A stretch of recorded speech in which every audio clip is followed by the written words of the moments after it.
Good evening, Madam People. Ayan po ang aking tanigi fish. Malinis na po yan. Ito po ang aking mga ilalagay natin sa ating isda. Ayan ang aking melted butter, aking paminta, po ang aming isda. Linis na po yan. Yung copper aluminum foil. Yung aking melted butter. Ilalagyan mo po sa ilalim para hindi dinikit yung isda. Pahid-pahid lang po. Ayan. Tapos lagyan mo siya ng lemon, mga hiwa-hiwa para ipato mo siya doon para hindi didikit yung ating isda. Ayan, nakamarinate na po yan. Lagyan ko po siya ng asin at saka paminta. Hindi magkasya. Kaya balik ta rin. Ayan. Kasi niwa ko siya ng isang peraso. Niwa ko na ng dalawa. Kasi masyadong malaki. Hindi magkasya sa glass ko. Sa baking glass. Kasi ito ang aking butter. Haluan ko po ng minced garlic. Halo-haluin. Tapos sili.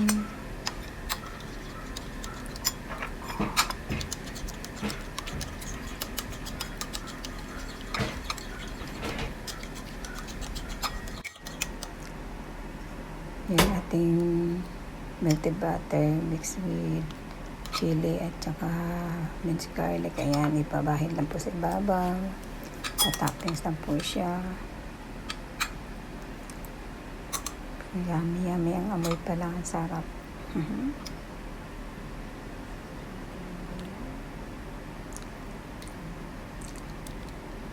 Lagyan mo pa rin siya ng mga hiniwa-hiwang lemon para hindi po siya malansa. May lemon. Tsaka medyo maasim-asim ng konti. Para hindi ka mauumay.